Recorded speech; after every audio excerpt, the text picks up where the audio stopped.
The four-film Evangelion franchise, more commonly known as the Rebuild series, at first glance may just seem like a remake of the original, but that couldn't be farther from the truth. This four-part movie saga, willed into existence by Anno himself, was very much his closing remarks to his treasured franchise, and a curtain call to fans of the series. A series that expanded past the expectations of an anime, becoming somewhat of a cultural keystone of anime fandom. Picking up where I left off in making sense of Evangelion, I'll pick apart and analyze Evangelion 1.0, 2.0, 3.0, and 3.0 plus 1.0, making clear how all of these follow up Neon Genesis and End of Eva on a rather linear timeline. I've sectioned this video by each movie, where I'll guide you through and make sense of what exactly is the catalyst for these drastic shifts in narrative, and how the movie saga transformed the story of this young, depressed kid. Shinji's story has always been his to write from the very beginning, and this time, he may have finally got it right.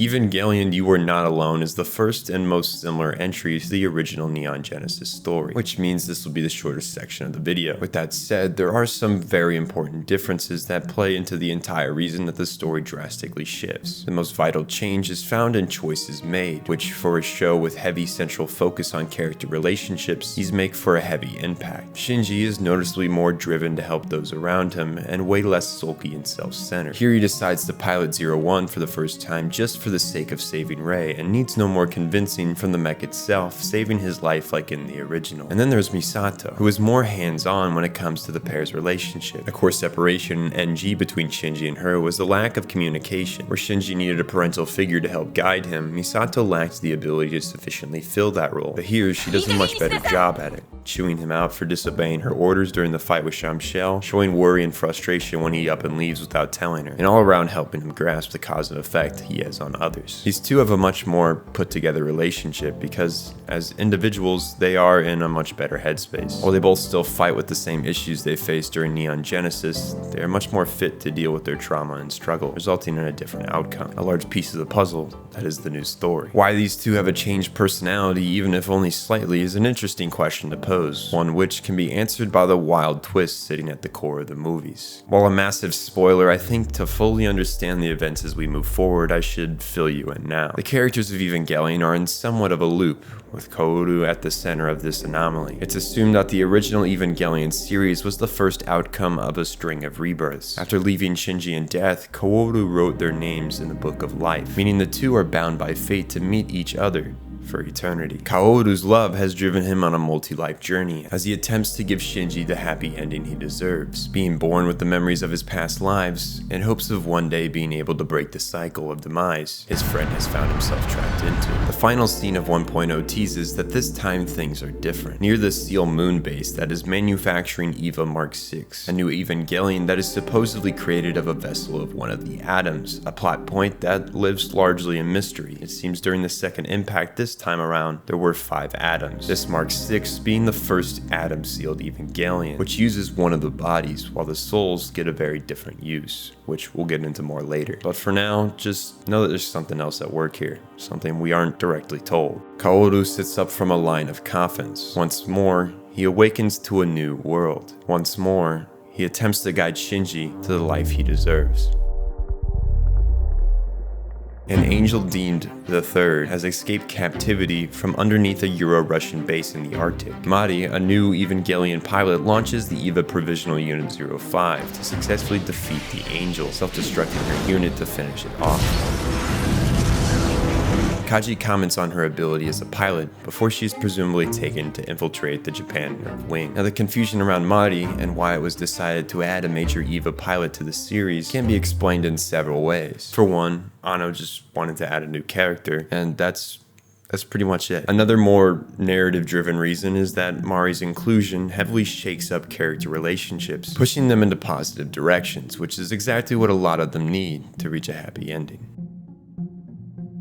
Gendo and Shinji visit Yui's grave, which is just an empty plot of land. Yui's soul is, once again, inside Unit 01. With the approach of the 7th, Asuka makes her arrival. She single-handedly defeats and kills the Angel before meeting Shinji for the first time. Oddly though, there seems to be something that feels different. While she may still be the tsundere we all remember, her personality is slightly altered, and more obvious, her last name has completely changed. As it turns out, this Asuka is the sole surviving clone of the Shikinami line, created created to pilot 02 in a similar manner to Rei's creation. This Asuka never had parents, never had the trauma that came with her mom's crazed state or her dad's neglect. This time, she faces loneliness in a much more different manner. And because of this change, she becomes a whole new character. This Asuka is a bit more direct and more open to Shinji, lying in the futon with him of her own volition and not by sheer accident. She is more expressive of her emotions, and this personality change, along with Shinji's, helps move the relationship in a direction away from the iconic end of Evangelion scene that was built upon their poor communication and immaturity. These two, along with most of the characters in the series, act more grown up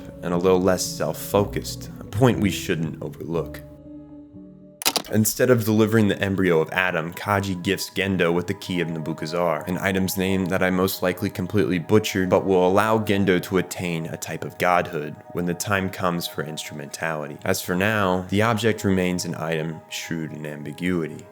The group joins Kaji aboard an aquatic reservation center that hopes to bring back life to the sea that is tainted in red, much like the oceans of End of Eva. While exploring this vessel, Sahaquel VIII attempts to attack Tokyo 3. The pilots are forced to band together and launch a team effort attack to defeat the Angel, the group surpassing their individual limits to prevent destruction from being brought upon their city. In the aftermath, EVA 01 and 00 are heavily damaged. Seal makes note that 00 has served its original purpose, and that only 01 should be repaired. What 00's purpose is not explored any deeper, and my assumption was to assist in defeating angels prior to the arrival of 02.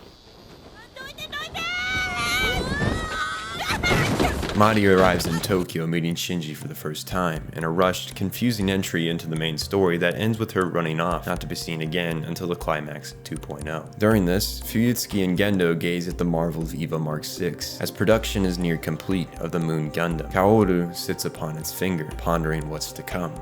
Rei has taken it upon herself to try to mend the relationship between Gendo and Shinji. She cares for them both, and unlike her NG counterpart, she gets more emotionally involved with others and desires to bring upon change in their life. She gets Gendo to agree to a dinner party with her and the rest of the pilots, but a wrench is thrown into the system as EVA 4 is delivered to Japan that very same day, and the activation does not go as planned.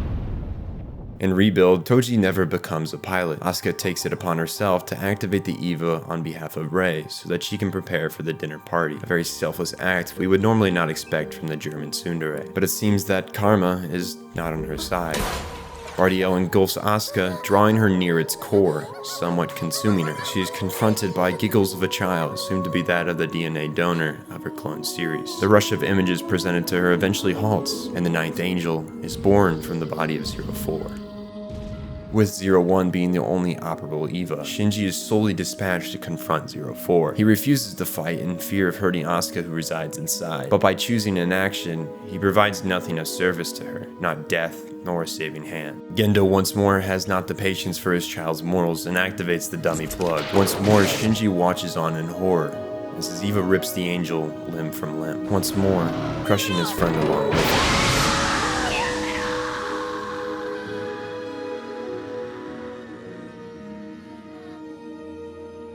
After Shinji's attempt to assault Nerve HQ goes awry, he leaves, vowing never to pilot again. In his absence, the 10th Angel makes its assault on Nerve. With 01 refusing to accept the dummy plug, Nerve's only hope for survival is the hijack 02, piloted by Mari. She attempts to defeat the Angel, using a power much like the Berserk mode of NG, this time deemed Beast mode, which similarly activates when EVAs surpass their limiters. But this power proves not to be enough to bring this Angel down. Rei launches in a suicide charge in her defective EVA, an N2 mine in hand, with the intent to implode the Angel. But her bravery is in vain as the being emerges unscathed, consuming EVA 00, along with Rei. Seeing this chaos, Shinji breaks his vow and once more pilots 01. He forces the Angel out of Nerve HQ and loses power during the confrontation on the surface. His EVA enters a berserk state, fusing with Shinji, but this time, he surpasses what we would initially expect at this point of the story. He makes a mental connection with the Angel as he tries to rescue Rei from inside. As he does this though, the body of Adam along with the soul of Lilith and a Lilin all combine with the Angel's core, creating a pseudo-godlike being, the final form of EVAs. 01 flails into the sky as the world around it shifts into horrific shades of red and purple. purple. The third impact begins. It seems this is what Gendo wanted all along, a stepping stone in a plan that we have lost all knowledge of. The story has drifted too drastically from its original tracks, and what comes next is not something we could predict from past events. We have reached an end as something new begins.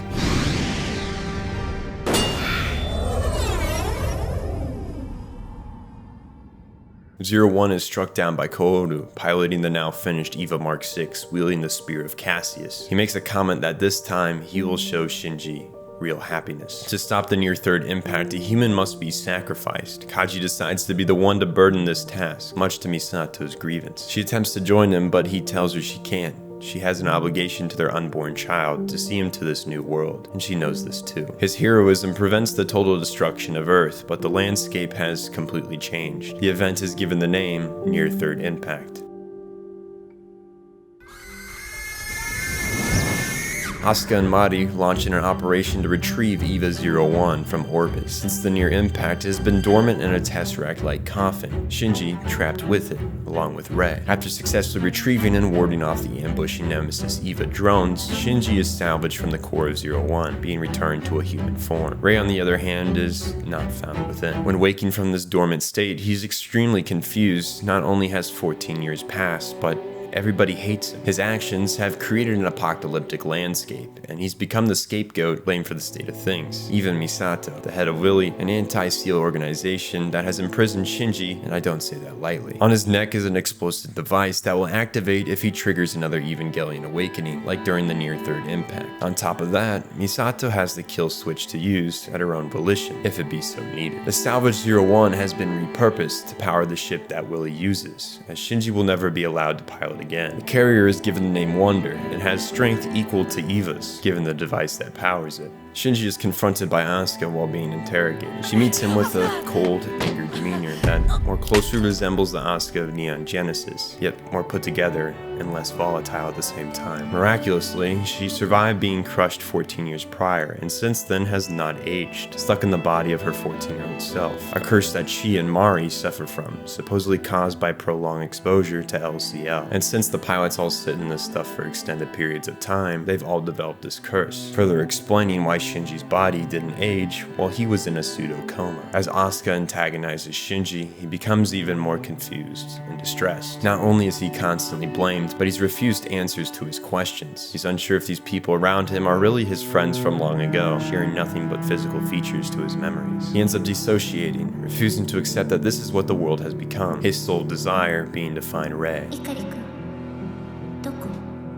Almost as if answering his calls, Rei infiltrates the ship, piloting EVA Mark IX. Given his situation aboard the Wonder, Shinji finds it difficult to think of any reason to stay, and decides to leave with Rei. Misato is unable to bring herself to flip the trigger on Shinji's bomb collar, as he escapes into the clouds.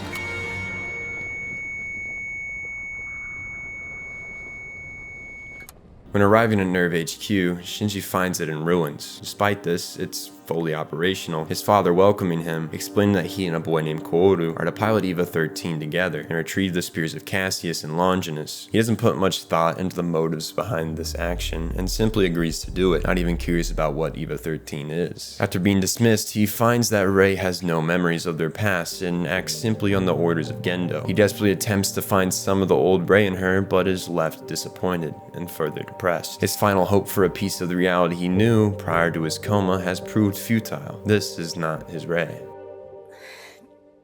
As he fiddles with his broken Walkman, Kooru approaches him, asking if he'll play a piano duet. Over the course of time, the two form a deep bond, and during this time, Shinji also attempts to bring back some of the Rei he knows, unable to give up the hope he holds on to, delivering her favorite books to the shack she stays in. Eventually, after the two have built a closer connection, Kooru shows Shinji the true scope of his actions 14 years ago, the truth behind the hate humanity has for him. The crystallized destruction before them coats much of Earth, leaving a barren red desert near incapable of cultivating life. The near third impact seemed to have started a confusing and ambiguous process that attempted to bring out EVAs from the Earth, the core-like crystal covering the entirety of Earth, and crude-like variations of EVAs roaming about, doing everything in their power to prevent this destruction from being reverted. Shinji is left in awe, and becomes deeply disturbed by the consequences of what was just a selfless action, saving a friend.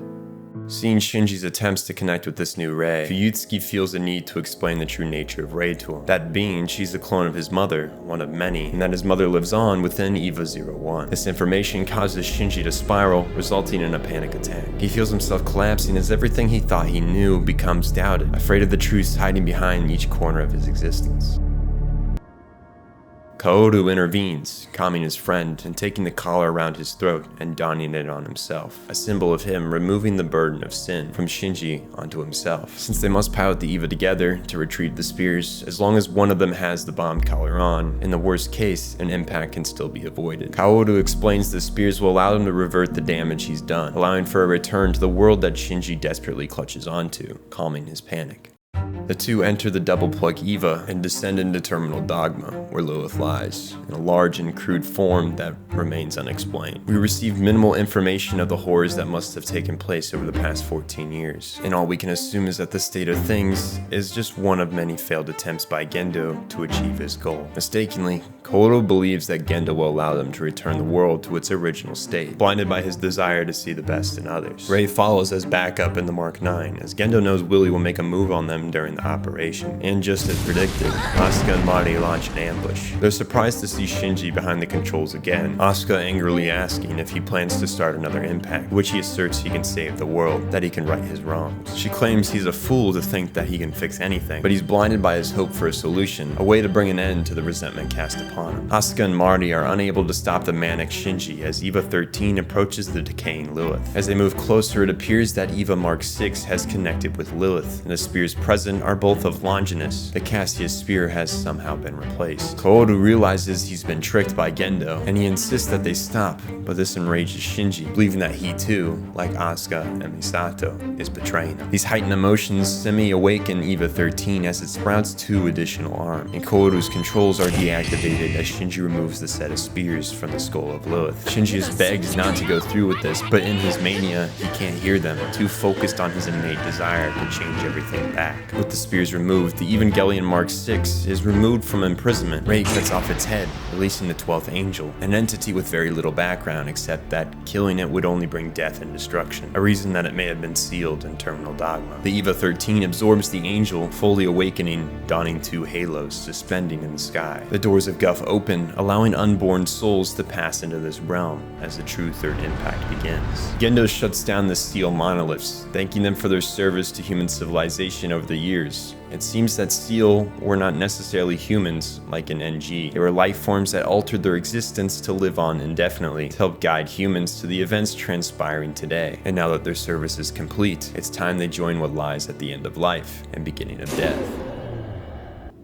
Kaoru explains to Shinji that he was the first angel Adam. Since he is not his original, pure form, he is the acting 13th angel, one that comes after the assumed last. He tells Shinji that he will do what he can to prevent the impact from happening, the choker activating around his neck. Since the EVA-13 needs an angel and human pilot, there is a way to prevent the events. Shinji realizes what this means, but his cries cannot stop the bomb.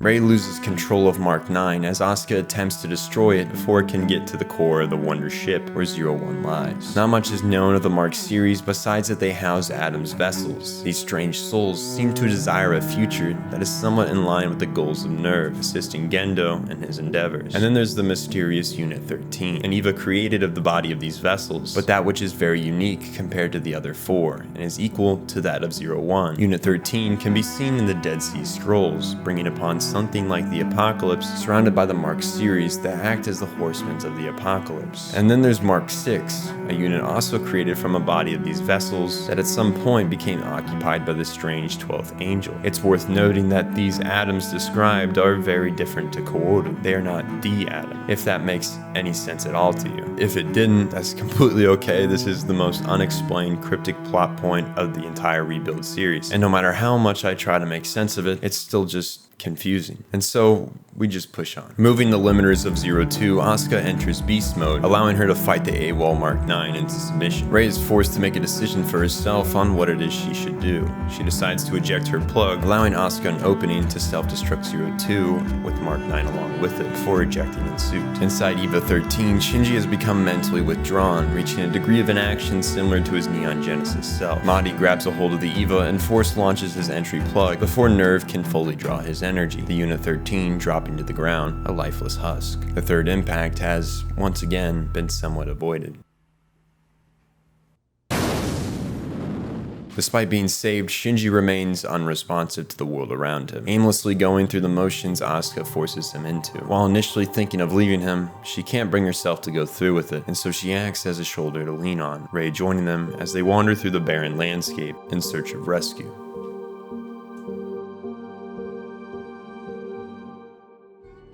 With the absence of Asuka, Mahdi is taken to Paris by Ritsuko and a squad to perform an activation protocol that wipes large chunks of land clean of the crystal core-like substance and shields them from the angel Evangelion-like creatures that have been roaming the earth since the near third impact. These creatures have little background information, but are most likely amalgamations of angel souls that slip through the doors of Guff during the 2 third impacts, molding with Evangelion pieces over time, creating subpar vessels. These creatures act against the Lilith's attempts to purify the world, which is precisely why Mahdi was brought along, to fend off their offensive until the activation sequence is complete. This machine creates a safe area where life can prosper once more, not much different from the village the pilot trio now find themselves in.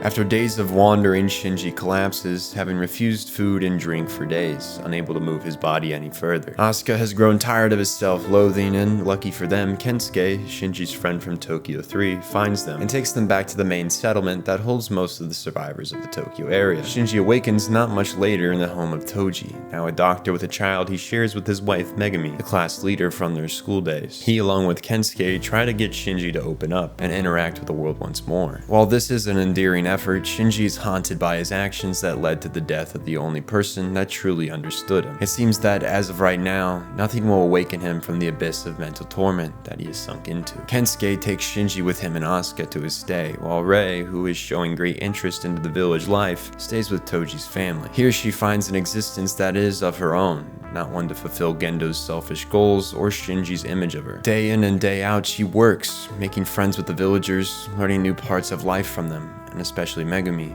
At Kensuke, Shinji continues the same pattern of behavior. He slumps in the corner, refusing to interact with his environment. When confronted by Asuka when he first arrives, he sees she's been equipped with a bomb choker as well. The sight of it brings back the haunting last minutes he had with Kaoru, causing him to vomit. It seems that both she and Mahdi have been deemed dangerous persons, and just as Shinji was earlier, equipped with this collar. Along with no longer aging, Asuka suffers another ailment as well. When absorbed in the Bardael, she lost form, contorting with the angel into something like a mixing pot. When it was defeated, she was originally presumed dead, but through sheer will, she absorbed the angel and returned to shape, but it came at a cost. She was no longer human. She had no need for food, water, or sleep, also gaining unique angel-like abilities. This semi-human, semi-angel existence, along with the hostile treatment she's met with because of it, has made her turn cold and withdrawn towards humanity, something she projects onto Shinji. Kensuke tells her she should cut him some slack, as he's probably been through a very traumatic experience, which makes her pull back. The relationship between these two is somewhat of a guardian and their ward. I personally see Kensuke as filling a role that balances Asuka's dismissive behavior towards others, prompting her to see a different perspective. This relationship, however, never really crosses on romantic. It only takes a few days for Asuka to explode towards Shinji, angered at his disregard for the things he still has, forcing food down his throat, upset that he takes for granted the ability to still eat. This aggressive maneuver causes Shinji to storm off. He finds an abandoned tower, which he now uses as a place for solitude. Rei eventually wanders to Kensuke's home, asking Asuka where she can find Shinji. She tells her, but not before advising her as a clone. They were both created with limiters, so they could never surpass their creators, resulting in them lacking in areas of emotion. Rei's series was always created to like Shinji. That's just how they made her. However, Rei has no issue with this and continues to show him affection because that's what she wants to do. She begins visiting him every day at the tower, bringing him food to eat, which for the most part, he ignores, every once in a while caving to his hunger and devouring the rations, sobbing afterwards at his inability to stay committed to his wish to starve and die.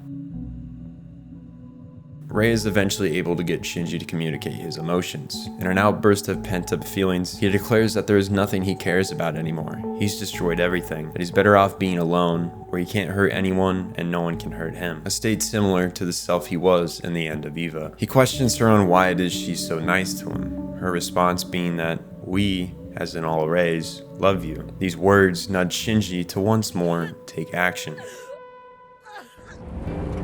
He begins to assist Kensuke on his various jobs, and fishes for the village at the abandoned tower when he is off duty. One day, Kensuke takes Shinji to meet Kaji, but it's not the one that we are familiar with. His son, named after him in honor of his sacrifice. He knows nothing of his parents, a wish that Misato had as she felt she could offer nothing for him as a mother, so she stayed out of his life. The realization of what Misato has been through puts her actions into perspective for Shinji. He begins to understand what she is fighting for, both in the present and in legacy. Kaji died so that his child could live, and Misato chose a life for him that she personally thought was better than what she could offer as a mother. As Willie's commander, she shields him from the harshness of the world, protecting him. In some ways, she's more of a parent through this sacrifice than if she stayed and raised him. Kensuke believes that Misato regrets the fact that Shinji became the scapegoat for everything that came after the third impact, a concept supported by her inability to blow his bomb choker when he left the Wonder, despite the danger she'd be letting walk free, meaning he holds equal weight to the person she has chosen to protect. Just like her son, she loves Shinji more than anything.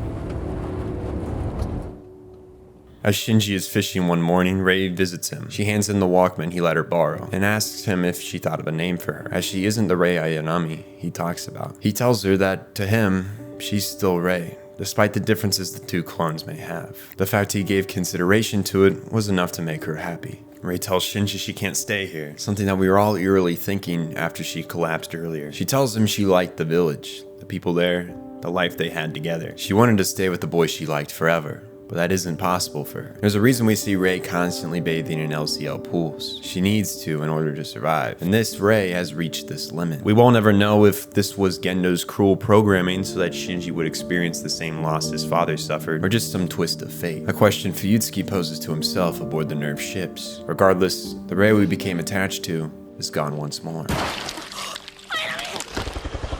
The Wonder ship returns to the Tokyo settlement to deliver supplies and retrieve Asuka for the final assault, but it seems Shinji has decided he needs to go with, despite Kensuke and Toji imploring him to settle here, that he doesn't need to protect them anymore. He can't leave things how they are. His father is out there, and he's the one who should stop him. You can see in his flushed cheeks that Rei's death has left him grief-stricken, but it seems that he has matured, grown out of his pattern of inaction, knowing that doing nothing will not bring upon change. There's something only he can do, and he has to see to it. Gendo has retrieved Evangelion 13, with ambitions to reactivate it at the epicenter of the second impact in Antarctica using the Black Moon, which has been turned into something of a spacecraft. Misato has gotten heat of this, and Willie launches a final operation to neutralize EVA 13 and bring a final end to Nerve. As the ship makes its way to the southernmost continent, the characters reflect. Misato, who has played the stoic leader for far too long, is hazed by Ritsuko for doing so. She points out that holding these feelings in will only cause trouble, knowing full well she's happy that Shinji has returned, but has decided to not see him again. The same way she distances herself from her son, thinking that it's best for them if she has no role in their lives. Asuka, on the other hand, confronts Shinji, communicating what's been brewing between them all this time. Shinji makes the realization that Asuka was angered at their first meeting because of his inaction when she was trapped in Bardiel 14 years ago. He didn't help her or kill her, afraid of taking responsibility in any given situation. Satisfied by his ability to recognize his greatest weakness, she finally expresses to Shinji that she had a crush on him all those years ago. But now, she's gone and grown up before him, those same feelings being but a memory. Having expressed the feelings she's kept to herself all this time, Asuka leaves, content with how she's left things.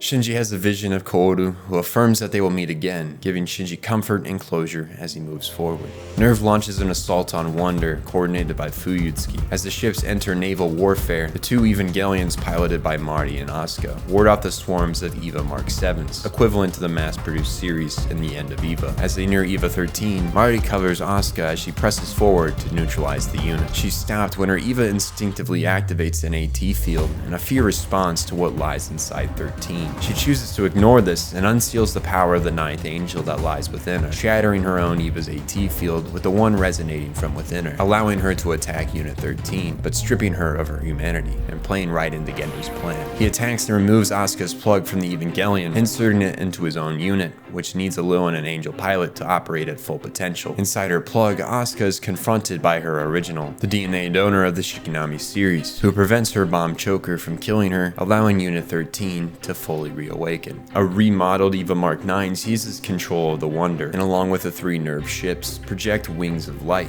caused by the Mark series now present aboard each ship after Mark 9 retook Wonder from Willie's control. This ritual uses the Black Moon to create 2 new spears to be used to activate instrumentality. Gendo moves into the Wonder core where he plans to seize EVA-01, which is the last necessary element to the instrumentality activation. He's confronted by Misato and Ritsuko, who shoots a bullet straight through his skull before giving him a chance to talk. Surprisingly, this has no effect, as it's revealed that Gendo used the Nabukazar key on himself, abandoning his humanity and gaining a form outside the logos of our realm, the logic that our world abides by. He reveals that the second impact was done to purify the oceans, the third to purify the land, and this fourth will purify the souls of humanity. He rationalizes his efforts by reasoning that the only paths forward for humanity were to be exterminated by the angels or rob the angels of their seats before God, raising humanity to a new existence. With this, he takes the Eva, entering a realm where time and space lose all meaning. With humanity on the brink of extinction yet again, Shinji approaches Misato and Ritsuko, asking if they'll allow him to pilot 01 and prevent his father from rewriting the world. Misato agrees, but the rest of the Willy crew is less than on board. Toji's sister, who was the first to show compassion to Shinji after he awoke, has taken a turn,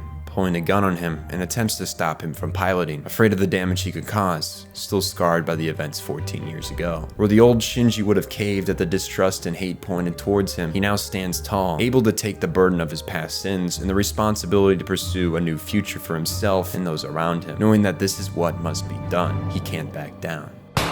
Misato takes the bullet for Shinji, her full faith that he will see this through. Mari arrives to ferry Shinji through the portal his father created, her Eva capable of navigating the realm after consuming the Mark 9 that held a vessel of Adam. This realm they will enter, named Minus Space, is a place lacking physical laws, the barrier between individual consciousness being very slim. The human psyche is only able to perceive this realm through surreal spaces within the mind, somewhat resembling dreams. Shinji bids farewell to Misato and enters the portal. Mari drops him off at Unit 01's plug and asserts to him that she will find him at any cost, no matter what may separate them, before she leaves. Shinji is met with Rei in the pilot's seat, who is saddened that she was unable to prevent him from having to pilot again. He thanks her for what she's done thus far, and takes her place, reaching a sync rate surpassing infinity. He regrows the Eva limbs, ripping the spear away from his father, his spear taking the form of Cassius, Spear of Hope, the opposer of his father's Spear of Longinus, the Spear of Despair. The two duel through Minus Space, taking them through surreal environments, scenes recognizable to any fan of the original series. Gendo's desperation to be reunited with his wife and Shinji's determination to save his friends leave them evenly matched, and the momentum doesn't shift either way. The two agree that there is no solution they will reach through might, and so a battle of wills assumes. Gendo's goal is to use the spears to slay the gods, taking their place so that he can reunite with his wife by rebuilding the world in a new image, one without barriers between individuals and one where no one can die. This process which will exhaust the spears. Knowing this, Misato attempts a last miracle, hoping to deliver a new spear created by the Wonder and its sibling ships to Shinji inside Minus Space, so that he may alter the course of his father's rebuild, but she'll need the help of Mari to do so. Gendo reveals to Shinji the imaginary Evangelion, an Evangelion that exists only as theory here in Minus Space, only able to be perceived by humans who have the ability to believe in both fantasy and reality equally. He gives the spears to the being, allowing him to activate the additional impact, which will allow him to rewrite the human cognition as well as reality itself. He justifies his methods with the classic "this is the only way," the only path to seeing Yui once again, unaccepting of the reality of his situation, of death, or possible alternatives to sacrificing the entire universe. Because of his denial, all must suffer for his desired future. A surreal ray emerges from Minus Space. As the world etches closer to the end, Mari finds Fuyutsuki on the bay of one of the 3 nerve ships. She comments on the density of the LCO on the captain's deck being dangerously high for a human. He admits he's been reckless, but did so out of delusional hope that Gendo could reach their shared desire of reuniting with Yui. He tells Mari that everything she needs is on board, knowing her goal is to absorb the remaining Evas that hold vessels vessels of Adam, allowing her to accurately traverse Mina's space with Misato to hand off the final spear. She tells her she can do as she pleases, before dissolving into LCL fluid. He dies the same way he lived, impartial, guided by a sense of hope for reunion, but welcoming to conflicting ideals and methods. She merges with the remaining Eva Mark series, and along with Misato, depart on their final mission aboard the Wonder, the last hope of humanity. Shinji questions what it is his father plans to do, what it is he wishes for. He talks of a world Shinji once refused, a world void of AT fields, where all are one, a place without pain, loss, or suffering, one that we know all too well. He assumes Shinji would understand his suffering after witnessing Rei die before him, confirmation that Gendo intentionally made her life very short. But it seems, in some twist of fate, that Gendo's desired reality is tainted. He quickly realizes that this isn't what he first expected. Everywhere he looks, Yui cannot be found. It seems he's been looking in the wrong place this entire time. Shinji appears before his father, who's taken aback by his presence here. They're within the epicenter of instrumentality, yet his son has followed him here. When he poses this, Shinji states that he followed in desire to learn more about his father, why he became such a cold man. Before, he consciously stayed away from him, to avoid finding out if his father held hatred for him. But now, he moves towards his father, brave enough to find the truth, which activates Gendo's AT field. Despite having thought he tossed aside his humanity, his fear of Shinji activated the field. While he may have thought that he had overcome being human, the roots still run deep. It's in this moment, for the first time in years, he refers to Shinji by name instead of third pilot. Upon handing his father his Walkman, the tool that the two of them have both used to shield themselves from the outside world, Shinji enters his father's memories, learning the tendency they both shared to isolate themselves from others, and fear the sadness that comes from attachment. He sees how his mother opened up his father's world, only for her loss to leave him a broken shell, hell-bent on reunion, sacrificing every ounce of his humanity. But here now, at the pinnacle of his plan, he's denied once more the reunion he so desperately desires. In anguish at this realization, he wonders if it's that he's too weak to reunite with Yui. But Shinji points out that it is his failure to accept that weakness that has held him back all this time. Misato and Mari's miracle is a success, and Shinji is delivered a spear inside Mina's space, at the cost of their lives. As he clutches the spear, a symbol of their sacrifice, Gendo comments on Shinji's maturity, his ability to heed the word of others, and accept their death. This causes Gendo to reflect on his choices as a father, his neglect and abandonment of Shinji that he brought upon as a punishment for himself, a sacrifice for what he had become. He thought that would be best for his child, but he realizes now his mistake. Instead of abandoning his child at the station, he turns, embracing him, and in this moment he realizes that all along the one he was searching for was within Shinji. Yui had never left her son's side. This realization causes Gendo to abandon his efforts, leaving the train that acts as the surreal interpretation of the core of instrumentality.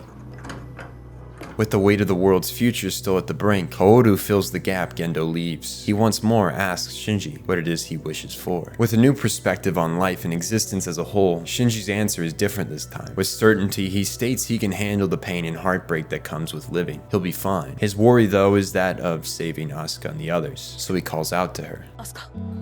On the beach where it all ended, the two are reunited once again, but this time, they've both matured. Shinji thanks Asuka for saying she liked him, and tells her that he felt the same way. He reminds her that there are people out there that care for her, like Kensuke. Despite her childhood trauma that's convinced her she is and always will be alone, what she always craved was in front of her this entire time. She was just too blinded to see it. And so, after being wiped of the curse of Evangelions and returned to human form, she's sent to her happy ending. Kaoru wonders if Shinji's sad seeing her go. He assures that he'll be okay. She's off to a better life. Now is the angel's turn for a happy ending. Here in this gap, known as Mina's space, Shinji remembers the lives he's lived, that time and time again their paths have crossed, destined to meet in what Kaoru thought was a quest to make Shinji happy. But as it turned out, it was just a warped perception of his own happiness. All Kaoru wanted was Shinji's happiness to make him happy. He assumed that the extent of his role was an endless cynical existence, only ending at the vacuum decay of the universe, basically the death of everything. But in a symbolic gesture, Shinji offers him a handout, a new existence free of this torment. Kaoru enters a world where he, along with Kaji and Misato, can build back the earth anew, a place he finds new purpose in. The three receive their happy ending.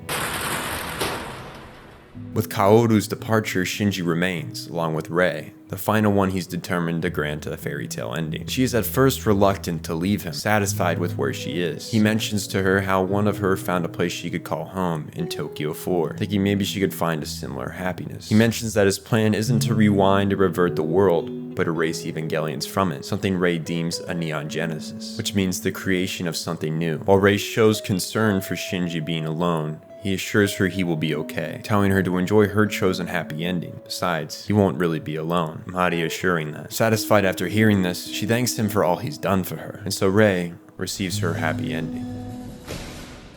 Shinji attempts to use the spear to impale himself and complete the ritual that will wipe Evangelions from existence, but is stopped by his own mother. She, along with Gendo and Unit 13, impale themselves, fulfilling Shinji's wish of a world devoid of Evangelions. He too receives his happy ending.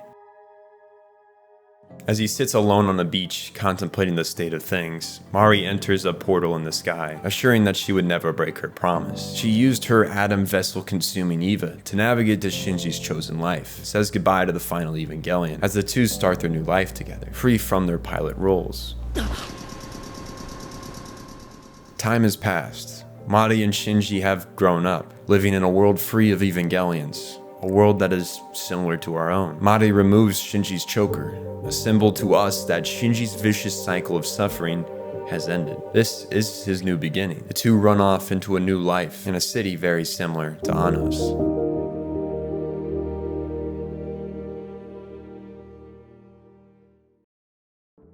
Despite me trying my absolute best to explain and really lay out the story of this franchise, there are just some things that go unanswered, are too open-ended, or just don't add up. The easy way to explain all of this? Reality is subjective, and what may seem like an unexplained plot hole or ambiguous thread is just inflated to be more prominent because your perception gravitates to the elements that didn't meet your personal desires. The long answer? This show has a lot of possibilities with little substantial evidence. I gave my best go at keeping it as fact-based as possible, but there may have been some points where you disagreed with my interpretation of events. That's okay. One burning question I do want to answer that never is really addressed is, who is Mari? Why does she exist? And why does she end up with Shinji? At surface level, Mari is just a character that didn't exist before the rebuilds, and her original purpose was just because Anno was asked to have another pilot.